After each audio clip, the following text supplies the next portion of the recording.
Jadi kalau kita lihat, saya agak takut. Itu kan 5,3 kan kira-kira ya. Melambat di tengah harga minyak dunia yang tinggi kan. Di Q2 kan sebetulnya harga impact dari global uncertainty yang maksimal di situ kan. April, Mei, Juni ketika harga minyak dunia tinggi dan lain-lain. Jelas ekspor segala macam terganggu kan, nggak optimal lah. Kita bisa tembus 5,29 itu udah cukup baik di tengah keadaan seperti itu.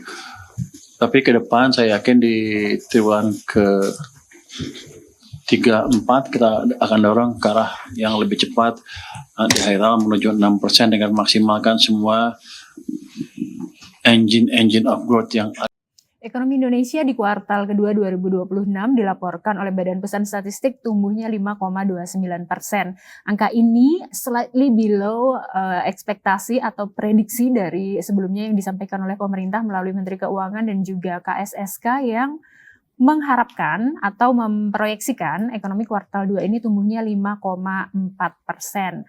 5,29% ini namun memang di atas ekspektasi dan proyeksi pasar sebenarnya. Nah, hari ini kita pengen ngobrol sedikit membedah pertumbuhan ekonomi di kuartal 2 dan juga di semester 1 2026 karena sekarang sudah masuk semester 2 dan tentunya kita pengen melihat sebenarnya kalau berdasarkan evaluasi semester 1 kuartal 1 dan 2, apa yang kemudian bisa menjadi pelajaran agar di kuartal 3 dan 4 ini pertumbuhannya bisa lebih maksimal. Di meja redaksi hari ini seperti biasa kita ngobrol ada Mas Nasori. Mas Nasori nanti kita juga ada expertnya. Yeah. Kita mungkin ngobrol dulu di Investor Daily memang dari sejak hari pengumuman di tanggal 5 Agustus itu di Investor Daily sudah kita angkat sebagai headline, kemudian juga ada beberapa turunannya ya, nggak cuma sekedar pertumbuhan ekonominya yang 5,29% ini seperti apa, tapi kemudian yang menjadi pertanyaan besar bukan pertanyaan ya mungkin, tapi yang menjadi sorotan adalah pertumbuhan ekonomi kita di atas kertas nih angkanya bagus nih, 5,61 di kuartal 1, 5,29 di kuartal 2. Tapi kita tentu melihat bahwa di akar rumput masih ya kita tahu memang transmisinya nih masih agak sedikit ada PR nih Mas, karena kita tahu PHK misalnya juga masih menjadi salah satu concern utama gitu ya. Kita terus mengawalnya nih, apalagi kira-kira yang bisa kita bedah dan kita kawalnya dari angka pertumbuhan dan juga transmisi ke ekonomi realnya nih kayak gimana nih Mas? Iya. Pasca pengumuman tanggal 5 kita memang menurunkan laporan headline kita ya 2 hari berturut-turut. Jadi kita di hari pertama itu lebih deskriptif pencapaian pertumbuhan 5,29% dan itu angka yang sebenarnya bagus, solid lah ya. Banyak yang menyebut solid dan resilient di tengah kondisi global ketidakpastian geopolitik yang tinggi, kita masih mampu tumbuh 5,29%.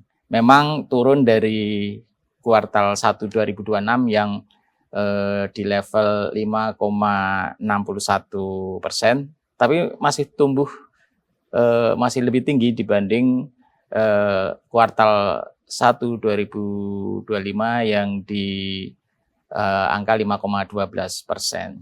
Nah, jadi apakah ini hanya di atas angka? Ya enggak juga sih. Ya memang pertumbuhan kita solid dan resilient ya di 5,29%. Hanya apakah itu sudah berdampak? Sudah berdampak ya ke pengangguran, memang tingkat pengangguran kita turun, terus kemiskinan juga kita turun ya.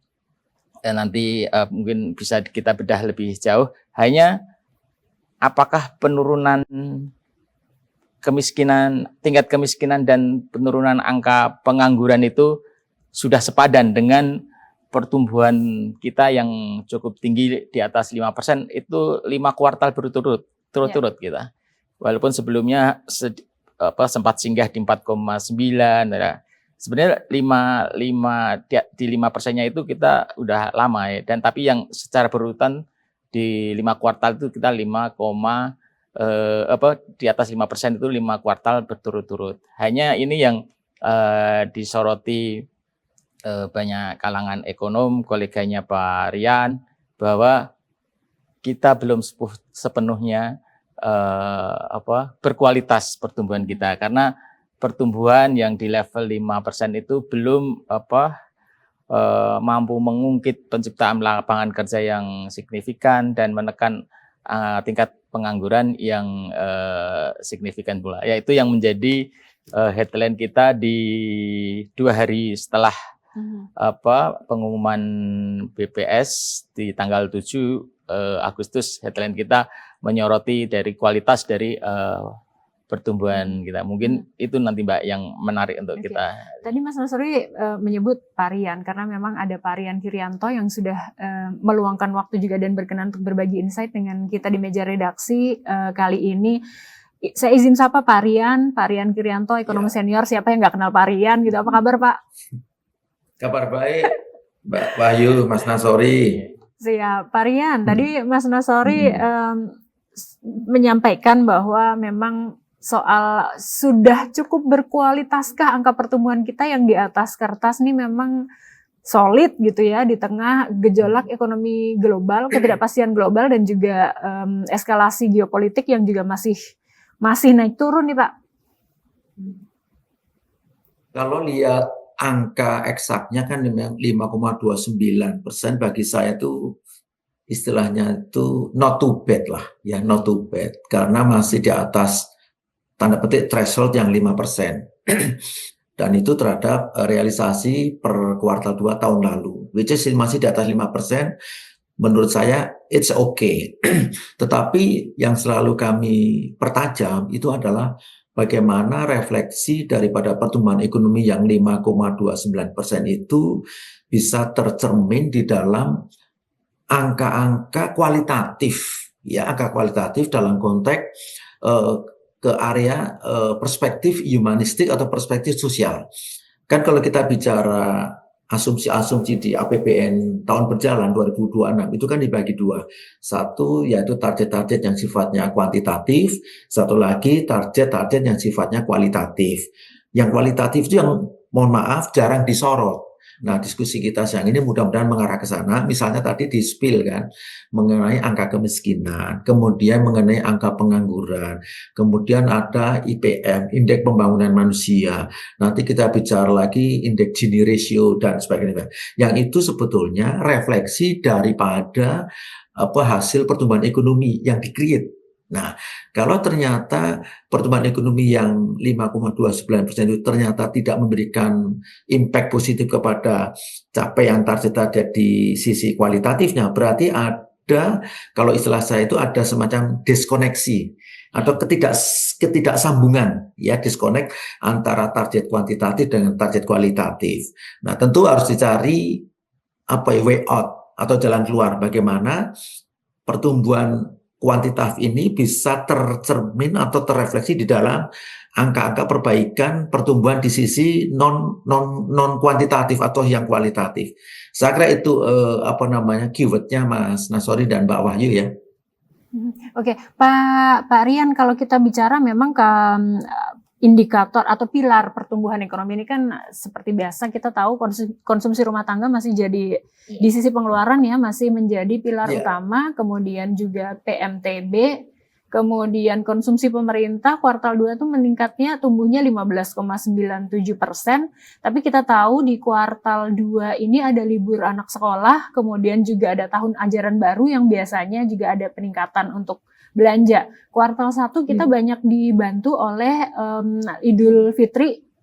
Kemudian kuartal 2 juga ada Idul Adha ya Mas. Nah, kemudian PR-nya adalah kalau memang kita dari sisi pengeluaran ini masih 50% lebihnya saja ditopangnya konsumsi rumah tangga di kuartal 3, apa yang bisa menjadi modal kita gitu Pak untuk membantu menjaga on track nih kalau kita pengen di akhir tahun ini masih di atas 5% gitu. Saya konsisten dari lama, kalau kita memang mau bercita-cita upgrade ya menjadi negara maju atau negara industri. Mungkin di tahun 2045 barangkali sesuai cita-cita 1 abad Indonesia, maka komposisi share pertumbuhan ekonomi kita atau PDB kita, produk domestik bruto kita, tidak lagi harus mengacu kepada konsumsi rumah tangga, ya. Sampai hari ini memang kita masih bertumpu pada konsumsi rumah tangga. Tetapi lagi-lagi kalau kita mau bergerak maju sebagai negara industri seperti Jepang, seperti Korea Selatan ya, atau Taiwan lah katakanlah, kita harus bergeser. Maka tumpuan kita adalah di investasi, terutama investasi langsung, baik PMA maupun PMDN. Nah, kita bisa lihat data di sini. Pertumbuhan yang paling kencang itu memang government spending atau konsumsi pemerintah, yaitu growth-nya itu 15,97%. Ya kita tahu lah, program-program tanda petik populis dari pemerintah itu kan sangat agresif ya sejak tahun lalu dan berlanjut di semester 1 kemarin. Dan itu betul-betul angkanya tercermin. Growth-nya luar biasa, 15,97%. Sementara growth konsumsi rumah tangga itu sebetulnya declining. Biasanya pertumbuhan konsumsi rumah tangga itu jauh di atas 5%. Ini di kuartal 2 kemarin menurut istilah saya itu pas bandrol, hanya tumbuh 5,06%. Dengan 5,06% aja itu ekuivalen setara dengan share atau distribusi konsumsi rumah tangga yang sebesar 53,32%. Jadi kita bisa bayangkan Mbak Wahyu, Mas Nasori, kalau pertumbuhan dari konsumsi rumah tangga itu katakanlah 6%. Ini tentu akan setara dengan kurang lebih 55 sampai dengan 56% share kepada total PDB kita. Which is ini akan mendongkrak angka realisasi pertumbuhan ekonomi kita bukan lagi 5,29%, mungkin bisa 5,5, mungkin bisa 5,6. Ya, bisa seperti itu. Apalagi, apalagi kalau sektor-sektor lain juga bergerak, sama-sama bergerak naik. Investasi langsung atau kita kenal dengan pembentukan modal tetap bruto juga tumbuh katakanlah 9%. Karena kuartal sebelumnya tumbuhnya bagus, PMTB itu 9%-an. Sekarang tumbuh cuman nggak sampai 7%. Nah, catatan berikutnya adalah ini. Kita tidak bisa lagi menikmati keunggulan harga komoditas, permintaan komoditas di pasar global. Sejak 72 bulan terakhir yang lalu, ya sebelum Mei maksud saya, kita tuh menikmati surplus setiap bulan. Ya, setiap bulan kita menikmati surplus. Tetapi mulai Mei dan Juni, seingat saya 2 bulan berturut-turut kita mengalami defisit trade balance atau neraca dagang. Mana posisi volume ekspor itu jauh lebih kecil dibanding volume impor. Ya, meskipun di impornya harus kita teliti juga. Kalau impornya ternyata memang untuk mendukung kegiatan-kegiatan manufaktur untuk produktif, saya kira nggak apa-apa. Tapi celaka 13-nya kalau komponen impornya itu lebih banyak ke, maaf kata, yang produk-produk bahan-bahan yang sifatnya non-produktif. Nah itu kita harus exercise lebih dalam. Tetapi merespon pertanyaan tadi, memang harus desain kebijakan kita pelan-pelan harus kita change, harus kita geser. Bagaimana memboost ya investasi langsung. Nanti terus itu dampak dari investasi langsung kemana? Pasti ke lapangan usaha atau sektor ekonomi, yaitu ke manufaktur. Kalau industri pengolahan kita itu betul-betul tumbuh kencang, ini share-nya mohon maaf Mas Nasori, Mbak Ayu, itu usaha juga agak cemas. Karena modal mandir di angka 18% terus selama bertahun-tahun. Padahal dulu, maaf kata, di era yang lama, mungkin 30 tahun lalu, komposisi atau share daripada industri pengolahan kita itu rata-rata 30%-an. Maka pada saat itu kita bisa tumbuh 6,5%, bisa tumbuh 7%. Nah, kita harus membalikkan pendulum itu ke arah sana dengan cara tadi mendorong untuk investasi langsung, baik PMA maupun PMDN, dan dorongan itu harus mengarah kepada pembangunan atau penguatan yaitu industrialisasi, yaitu sektor pengolahan atau manufaktur kita dorong. Karena nature daripada sektor industri atau manufaktur itu betul-betul multiplier efeknya kuat sekali. Dulu kita kuliah mengenal istilah ini, teori trickle down effect, kan gitu ya. Yaitu triggernya dari itu, pembangunan investasi, infrastruktur, membuka lapangan kerja, orang membuka pabrik, perlu raw material, perlu investasi, beli mesin, perlu merekrut tenaga kerja dalam jumlah yang banyak, maka ekonomi bergerak. Ya, jadi investasinya bergerak, modal kerjanya bergerak, pekerjaannya pun bergerak. Nah, ketika orang-orang itu terserap ke dunia kerja, mereka memperoleh yang namanya penghasilan. Nah, dari sebagian penghasilan itulah untuk konsumsi. Makanya mendorong konsumsi rumah tangga. Nah, mudah-mudahan siklus atau flowchart seperti ini bisa kita kerjakan di kuartal-kuartal berikutnya. Sehingga tumpuan pertumbuhan ekonomi kita itu betul-betul istilah tadi yang kita diskusi itu adalah berkualitas atau inklusif. Definisi dari berkualitas atau inklusif itu kan memberikan dampak kepada banyak orang, bukan hanya segelintir orang. Nah, itulah spirit daripada pertumbuhan ekonomi yang mengandung unsur pemerataan distribusi. Ya, distribusi pertumbuhan tidak hanya dinikmati sekelompok orang atau populasi, tapi juga spread atau menyebar ke berbagai banyak pihak. Maka nanti ujungnya end game-nya adalah pertumbuhan GDP per kapita kita, ya.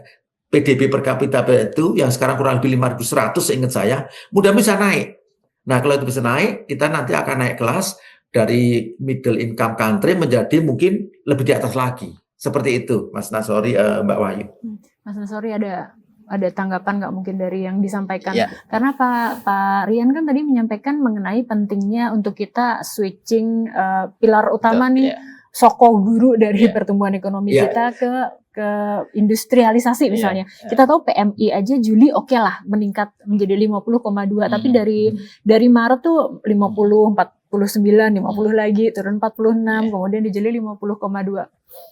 Iya, saya ingin tanya nih Pak Rian, kita pertumbuhan memang belum maksimal ya, tapi relatif stabil dan di atas dari sektor-sektor lain ya, masih tumbuh 6,87% dengan pangsa 29,36%. Terus ini manufaktur ini yang kita memang tadi seperti yang disampaikan Pak Rian, pertumbuhannya sangat rendah, jauh di atas pertumbuhan ekonomi ya, pertumbuhan PDB hanya 4,52% dengan share 18,5. Saya lupa pasti angka, tapi share-nya ini kayaknya makin turun, Mas. Sebelum masih turun, betul. Ya, masih 19-an. Lah, ini kan dari investasi yang sebenarnya udah bagus, tapi juga belum mampu mengungkit penciptaan lapangan kerja. Terus yang dari manufaktur juga kondisinya kok malah semakin. Pak Rian melihat ada sesuatu yang salah atau seperti apa Pak Rian? Begini, dugaan saya itu kuat. Mungkin secara tanpa kita sadari, sejak bertahun-tahun pertumbuhan investasi kita itu bukan ke sektor-sektor yang memuat kandungan padat karya. Tetapi banyak yang, maaf kata, sektor-sektor misalnya teknologi tinggi. Ya, dengan adanya digitalisasi, kemudian kita bicara mengenai data center, etc. Kita bicara artificial intelligence, itu kan sifatnya padat modal. Tetapi maaf kata, itu justru tanda petik ya oposit dengan nature padat karyanya. Nggak usah jauh-jauh Mas Nasori, Mbak Wahyu, di sektor keuangan lah. Sekarang temanya kan semuanya robotisasi, ya kan? Tenaga kerja yang tadinya menggunakan pekerjaan sistem manual sudah bisa diambil alih oleh robot-robot, oleh AI, oleh akal imitasi, itu bisa dikerjakan. Sehingga tadi inilah yang menurut saya harus dibaca ya oleh para pembuat kebijakan kita, bagaimana agar penambahan investasi di sektor-sektor padat modal tapi relatif tidak padat karya ini bisa di-replace ya dengan sektor-sektor ekonomi atau lapangan usaha yang mampu membuka lapangan kerja lebih luas ya. Di sektor tambang, saya sebut aja spesifik, itu kan mungkin puncaknya sudah tahun 2022 yang lalu. Pada saat itu ketika harga batu bara di pasar global itu betul-betul mencapai level peak performance. Tapi setelah 2022, harga batu bara atau katakanlah gold ya, atau mungkin CPO juga termasuk, itu sudah mengalami penurunan. Bahasa lain dari penurunan itu sebetulnya adalah back to normal atau normalisasi harga. Nah, berarti titik puncak daripada investasi untuk di sektor tambang beserta turunannya yang kita kenal dengan istilah hilirisasi, mungkin gradually sudah mulai pada pada puncaknya dan tinggal declining. Maka harus ada dorongan kepada sektor-sektor atau area-area lain yang selain sifatnya itu padat karya, tapi juga padat modal. Itu menjadi salah satu prasyarat untuk kita bisa moving up, bergerak kepada posisi atau level negara industri maju. Paling nggak kita menjadi new industrial country lah. Seperti 15 tahun lalu, 20 tahun lalu, Korea Selatan juga naik kelas seperti itu. Nah, saya kira ini yang harus dikerjakan oleh para pengambil kebijakan kita, terutama di Kementerian Sektor Ekonomi ya, termasuk perindustrian, perdagangan, Kementerian investasi, BKPM dan hilirisasi. Di situ titik pijak kita, Mas Nasori atau Mbak Wahyu.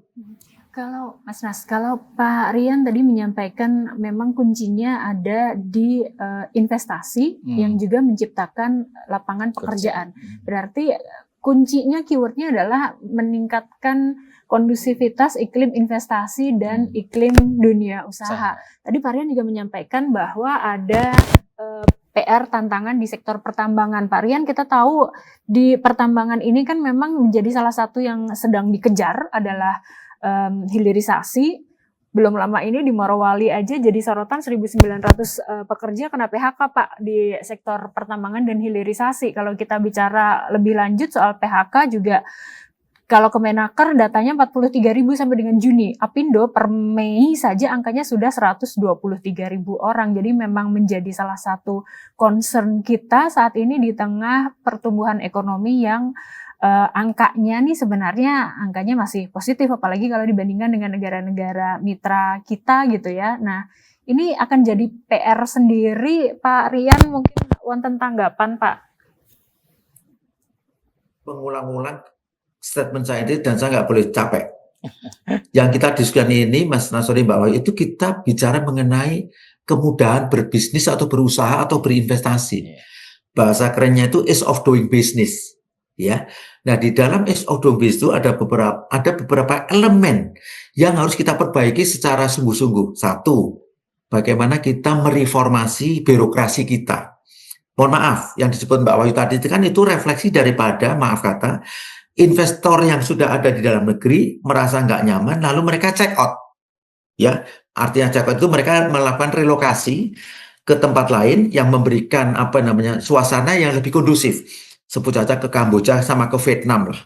Yang kedua, nah ini, yang tadinya sudah punya ancang-ancang atau pipeline mau investasi di Indonesia, tapi mengingat mungkin maaf kata birokrasinya dinilai belum efisien, mereka nggak jadi masuk.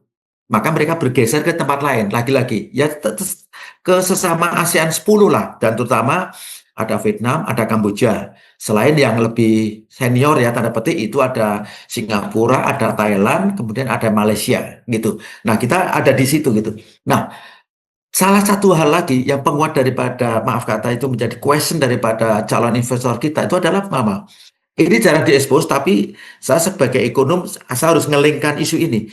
Itu mengenai, mohon maaf, peringkat indeks korupsi kita. Indeks pemberantasan korupsi kita.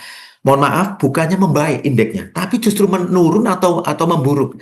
Nah, kita mau jual apa kepada investor asing kalau maaf kata level of doing business kita juga jatuh, menurun, kemudian indeks korupsi kita juga meningkat itu artinya memburuk.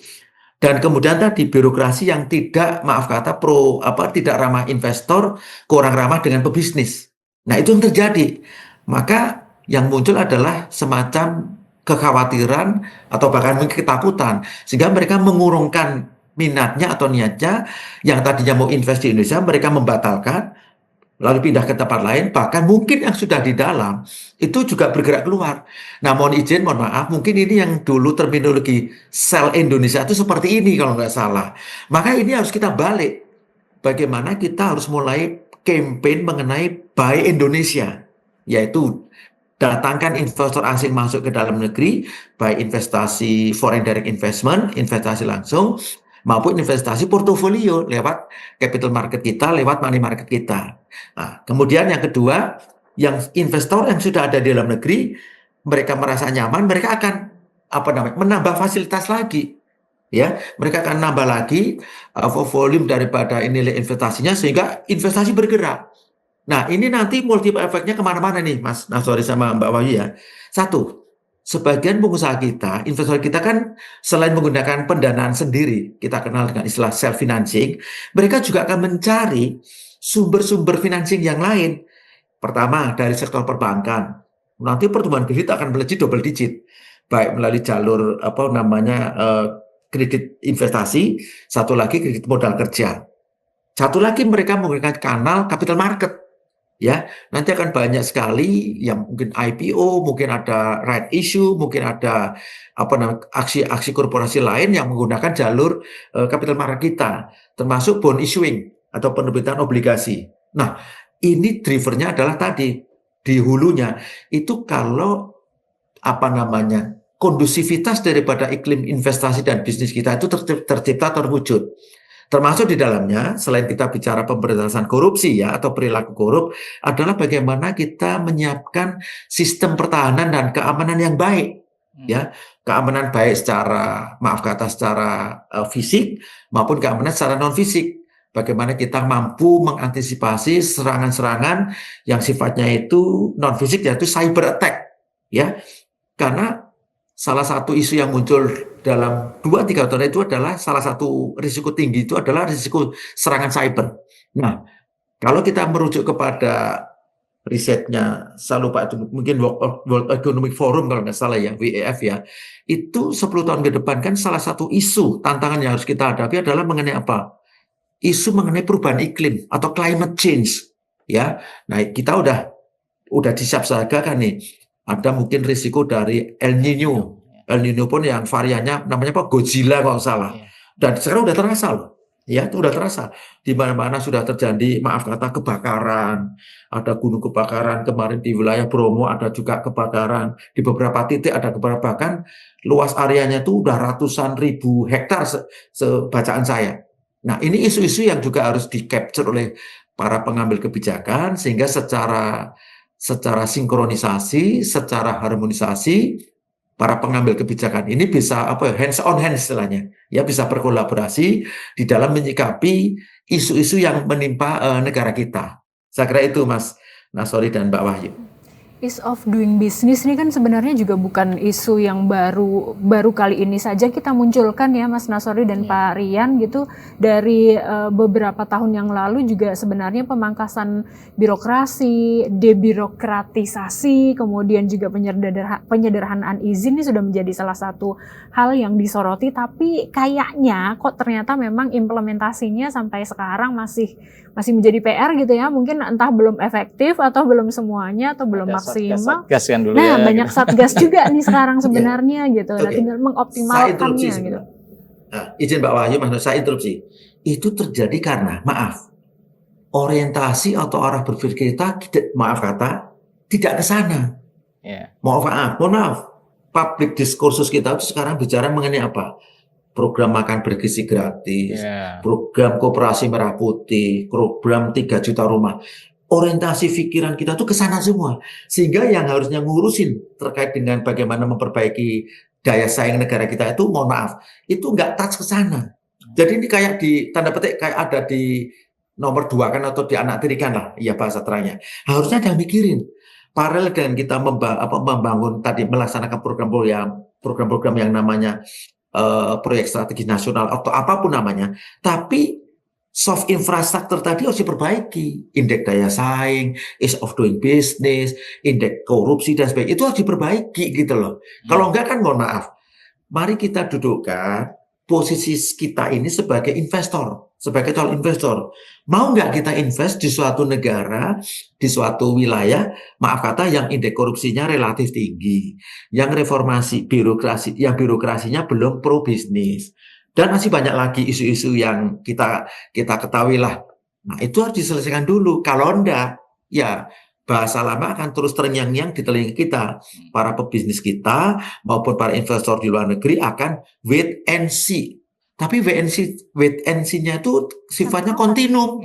Kan nggak boleh begitu, Mas. Sampai kapan mau wait and see terus ya, Mas Nasori? Sampai dengan mereka betul-betul melihat dengan faktual ada perubahan-perubahan, ada perbaikan-perbaikan. Ini kita baru ngomong dari real sektor. ya sektor yang kelihatan oleh apa ya mata kita. Tapi jangan lupa Mas Nasori, Mbak Wahyu, ada catatan-catatan kritis entah dari Standard & Poor's, kemudian dari Moody's Services, kemudian dari apa namanya Fitch Rating, satu lagi dari Morgan Stanley Capital International. Itu kan PR yang harus dikerjakan. Iya kan? Yang kalau nggak dikerjakan dengan sungguh-sungguh, mohon maaf, review di bulan November nanti jangan kaget kalau kita misalnya ya terpaksa harus di-downgrade dari apa namanya klasifikasi emerging market atau emerging country menjadi frontier market, which is kita akan downgrade mundur sekian puluh tahun ya. Makanya nanti kita tunggu kalau nggak salah 12 Agustus nanti ya. Berarti besok ya. Kan ada announcement tuh bagaimana hasil valuasi dari MSCI terhadap situasi apa namanya money market atau capital market kita. Ya harapannya tentu kita tidak mengalami penurunan level atau downgrade gitu. Itu juga harus diperbaiki loh, Mas Nasori, Mbak Wahyu. Nggak bisa dibiarkan gitu loh. Karena begini, ini yang kita sering lupa. Di saat kita sedang berdiskusi seperti ini, ternyata negara-negara tetangga dekat kita itu sudah menyelesaikan tugas-tugas itu. Ya kan? Jadi kita itu, mohon maaf, kita itu apa ya, inward looking, tapi kita lupa outward looking. Makanya kemarin ada satu ekonom senior mengatakan, kita sibuk ngurusin domestic issues, tapi international issues-nya sama sekali nggak disentuh. Makanya tadi 2 bulan berturut-turut kita mengalami defisit neraca dagang, karena kita lupa memainkan peran kita di fora-fora internasional seperti itu. Sementara Bangladesh, bahkan Pakistan, Kamboja, Laos itu udah mulai berani tampil di fora-fora internasional gitu, Mas Nasori, Mbak Wahyu. Pak Rian, kayaknya memang fakta-fakta tadi yang Pak Rian ingatkan yang tidak Pak Rian tidak jemu-jemu ya, tidak bosan-bosan mengingatkan, karena memang kalau data Bappenas itu kan 86% kalau nggak salah. Kebutuhan investasi itu kan dari swasta kita ya. 6%-an dari pemerintah BPN dan 8%-nya dari BUMN. Nah, tapi dari yang 6% itu aja tadi kayaknya Pak Rian melihat ada ketidaktepatan dalam pemanfaatan gitu ya. Nah, ini kan nanti tanggal 14 hari Jumat kan ada nota keuangan Pak ya, penyampaian nota keuangan. Betul. Nah, ini mestinya perlu nggak Pak ada semacam reorientasi dari APBN kita agar arahnya itu benar-benar bisa mendorong investasi pemerintah dan yang itu menjadi stimulan bagi investasi swasta sehingga target tadi mengurangi angka pengangguran, tingkat kemiskinan itu menjadi lebih signifikan gitu Pak Rian. Apa yang bisa dilakukan oleh APBN? Ini mungkin ya APBN 2027 ya Pak Rian kalau nota keuangan. Ya. Itu Pak Rian. Ya, pertama kita harus kembali ke kitoh ya. Apa itu makna dari APBN sebagai instrumen fiskal? Yaitu mereka salah satu fungsinya adalah sebagai bisa katakanlah enabler, bisa menjadi stimulan, atau bisa menjadi absorber, tergantung situasi dan kondisinya. Nah, dalam jangka pendek ini, APBN tahun berjalan 2026 itu lebih berperilaku sebagai absorber, yaitu ketika real sektornya maaf kata agak macet, maka APBN yang tampil fiskal. Makanya untuk pembiayaan program makan bergizi gratis, koperasi merah putih, kemudian 3 juta rumah masih mengandalkan stimulan dari APBN sebagai tadi absorber. Tetapi ini menjadi salah satu instrumen pembelajaran bagi pemerintah kita ya untuk tahun lalu dan tahun ini sebagai lesson learn atau pembelajaran untuk akun-akun pos-pos anggaran tahun depan 2027 baik di sisi pendapatan atau sisi belanja itu betul-betul dua-duanya selain kredibel, selain berkualitas itu juga efektif dan efisien. Nah, saya menemukan istilah itu.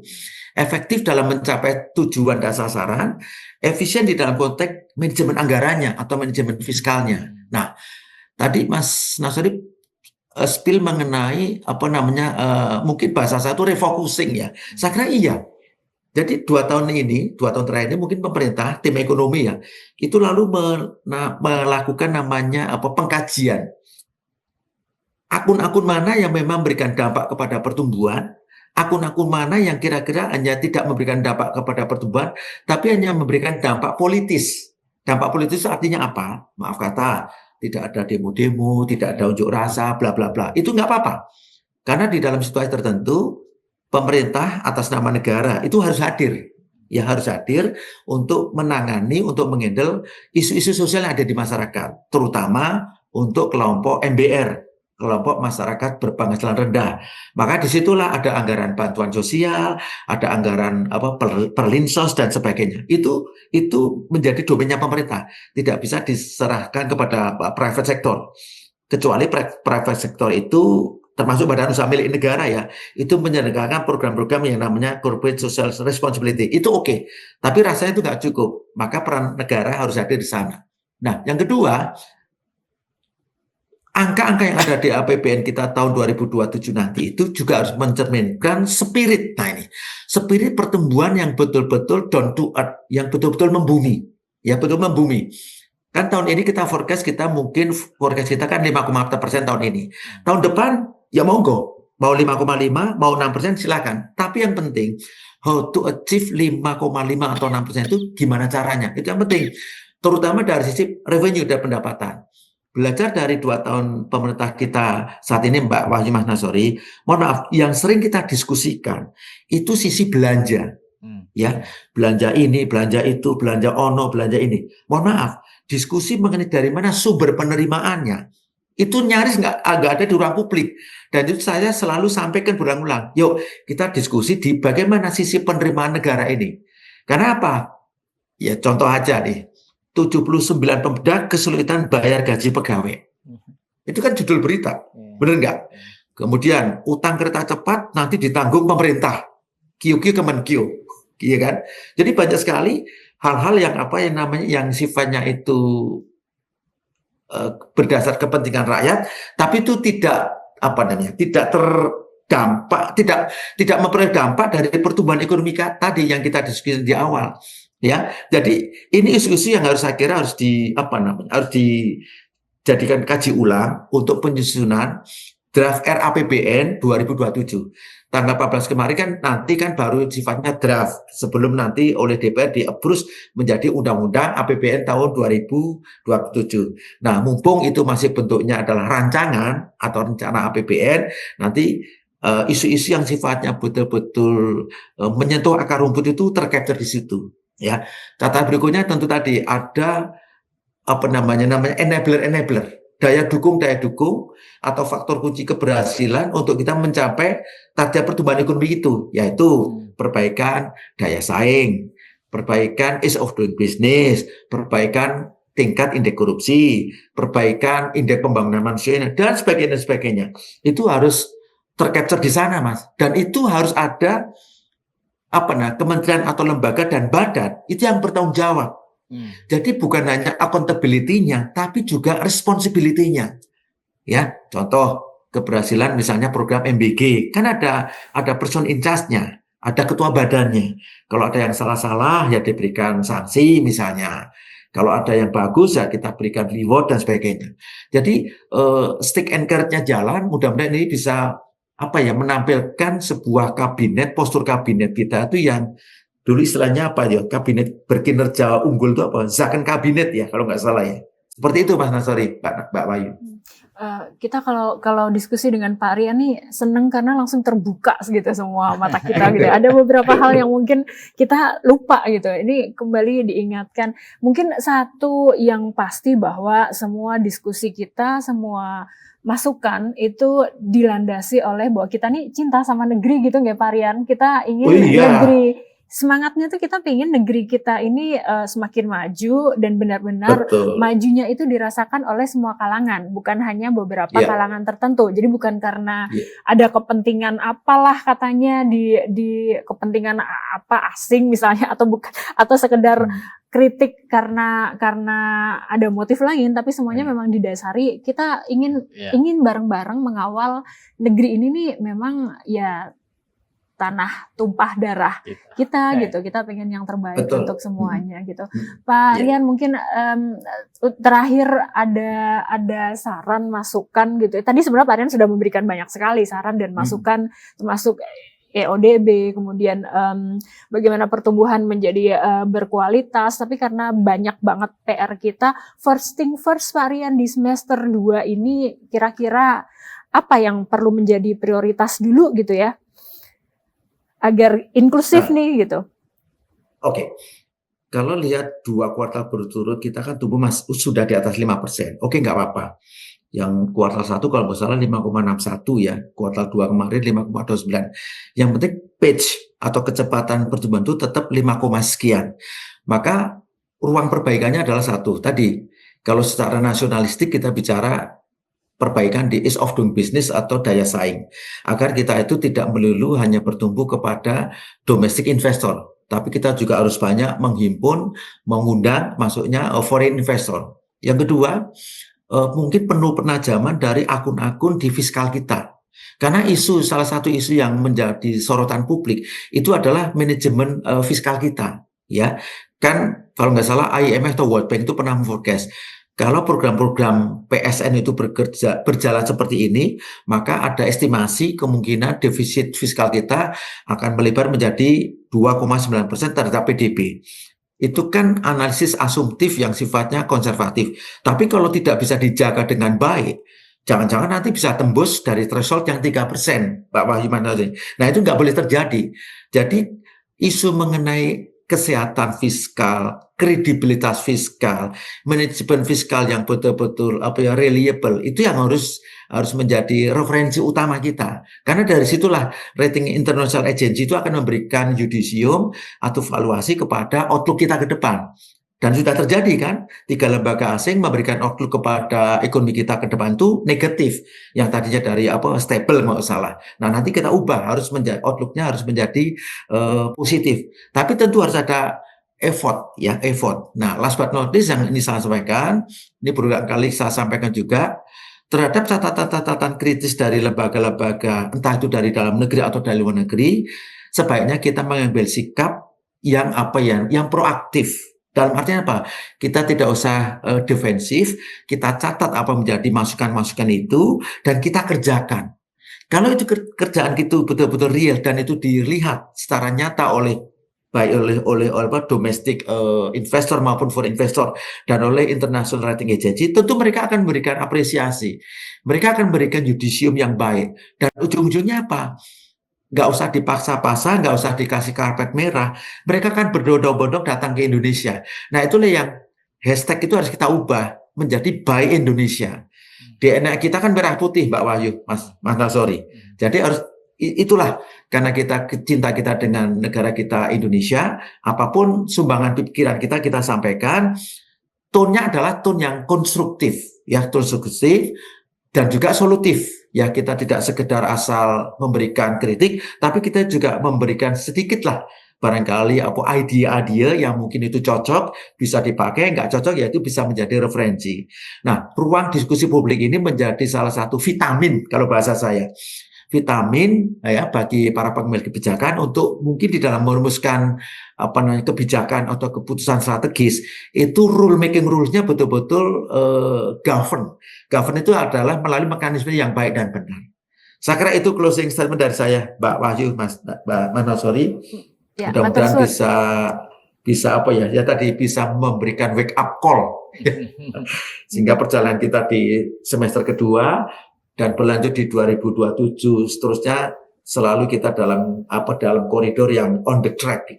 Saya kira itu Mas Wahyu, Mas Nasori dan Mbak Wahyu. Terima kasih Pak Rian, matur suwun sangat. Mungkin ruang diskusi publik yang konstruktif dan solutif ini yang kemudian menjadi satu hal yang harus perlu gitu ya, mungkin bukan harus perlu untuk dibuka lebar-lebar agar semuanya kita tahu kok bahwa negara kita ini udah dipegang oleh orang-orang yang punya kapabilitas, punya skill yang sudah luar biasa gitu ya. Tetapi ketika makin banyak masukan kan tentunya akan bisa memperkaya ruang-ruang diskusi untuk apa yang kemudian terbaik untuk negeri ini. Matur suwun Pak Rian, terima kasih. Sehat selalu Bapak. Terima kasih Mbak Wahyu. Mas Nasori, sampai ketemu Ya. lagi. Sampai Makasih. ketemu Pak Rian, Mas Nas. Ngobrol yang sangat seru kalau sama Pak Rian nih pasti langsung banyak banget yang membuka, yang terbuka gitu. Perspektifnya jadi sangat luas sekali dan kita tidak hanya melihat satu hal saja, tetapi apa yang sebenarnya ada di belakangnya yang kadang-kadang kita luput untuk melihat gitu. Misalnya tadi pertumbuhan ekonomi jangan hanya kuantitatif, tapi harus dilihat juga kualitatifnya itu seperti apa gitu. Dirasakan Betul, dampak dirasakan. sosial itu tadi Nah, kan. itu dia karena dari pengangguran, kemiskinan, Gini rasio misalnya, Gini rasio yang tadi lupa untuk kita bahas melebar sedikit. itu kita. Betul, sangat melebar dan terlihat sekali bagaimana gap antara beberapa kalangan dengan kalangan yang lain ini masih menjadi PR besar buat kita. Mas Nasori ada ini nggak dari tadi pembicaraan kita dengan diskusi kita dan insight dari Pak Rian gitu? Iya, saya kadang sepakat sih sama Presiden bahwa kita udah nggak usah FGD, oke kita sudah nggak FGD. Sekarang udah solusi udah banyak ditawarkan saatnya untuk eksekusi misalnya perbaikan tadi kualitas pertumbuhan bisa segera dilakukan, tidak harus menunggu di APBN 2007. Bisa mulai di sekarang semester 2 dengan tidak melulu mengandalkan pada belanja pemerintah dan konsumsi tadi seperti yang disarankan Pak Rian, tapi kita mulai mendorong investasi. Kalaupun belanja pemerintah itu mestinya yang memang ditujukan untuk mendrive biar minat swasta untuk berinvestasi ini terus meningkat ya tentu saja karena problem kita juga adalah pencipta lapangan kerja kita didorong sektor-sektor yang mampu menciptakan banyak lapangan kerja yang padat karya, yang menggerakkan UMKM. Jadi sektor-sektor yang menghubungkan antara industri atau value chain dengan UMKM, dengan industri-industri kecil itu saya kira akan bisa membantu dalam penciptaan lapangan kerja. Kalau partisipasi UMKM, masyarakat bawah itu masuk dalam industri, itu akan mungkin mengurangi sebagian dari penciptaan lapangan kerja. Satu hal juga tadi yang disampaikan Pak Rian yang menurut saya itu adalah mengena sekali adalah bagaimana sebenarnya fokusnya nih kayaknya agak sedikit bukan di jalur yang ini yang di depan mata, tapi mungkin ada hal lain yang kemudian menjadi fokus. Nah, ini yang satu hal yang juga menurut saya, menurut kita ini perlu menjadi perhatian serius. Kita tahu Perlinsos itu kita sangat apresiasi untuk menjadi bantalan dan jaring pengaman untuk masyarakat MBR tadi yang disebutkan Pak Rian, tetapi kemudian kebijakan dan juga alokasi untuk mendorong iklim investasi dan iklim berusaha yang kondusif ini yang jangan lupa gitu. Jangka panjangnya. Jangka panjangnya betul, nggak hanya sekedar insentif untuk industri yang mungkin orang-orang yang dikasih yang orang kaya karena dia pelaku usaha misalnya. Banyak yang lupa pelaku usaha ini bertanggung jawab untuk para karyawan yang di bawahnya. Ini juga jangan sampai terlewat. Satu lagi juga kemudian adalah kebijakan pajak misalnya. Karena kita tahu dengan beberapa sektor industri yang masih struggle, kemudian intensifikasi pajak ini juga akan menjadi salah satu hal yang mungkin kita perlu formulasikan gimana caranya yang benar gitu ya. Intensifikasikan dan ekstensifikasi ini yang tepat nanti akan seperti apa. Mungkin itu sih. Ya mungkin tadi sedikit nambahin Mbak, yang kayak insentif ke industri. Mungkin prinsipnya adalah memang seperti itu, tapi mungkin sekarang lebih terukur gitu ya, bahwa insentif itu memang ditujukan ke sektor-sektor yang tadi menciptakan banyak lapangan kerja. Ukurannya harus jelas sehingga efektivitas dari APBN untuk penciptaan lapangan kerja melalui insentif itu juga nyata gitu Mbak. Mungkin itu sih tambahan. Ya. Banyak sekali hal yang sudah kita bahas hari ini yang tentunya juga kita harapkan ini bisa sedikit didengar ya. Kalau misal pun memang ada yang bisa dielaborasi juga kita harapkan bisa dielaborasi karena tadi semangat kita nih, darah kita nih merah putih nih kata Pak Rian, dan kita semua sayang sama negeri ini, jadi kita bareng-bareng gitu pengen negeri ini ya hebat gitu ya, Indonesia maju bener-bener di 2045 nih bisa tercapai. Mungkin meja redaksi hari ini membahas pertumbuhan ekonomi, kita akhiri sampai di sini karena akan panjang sekali nih, nggak habis-habis kalau kita bahas kemana-mana. Kita akan kembali lagi ke meja redaksi, dalam meja redaksi dengan isu-isu menarik lainnya yang sedang menjadi sorotan publik dan juga tentunya menjadi pembahasan di redaksi kita. Terima kasih, sampai jumpa. Thank you Mas Nasri.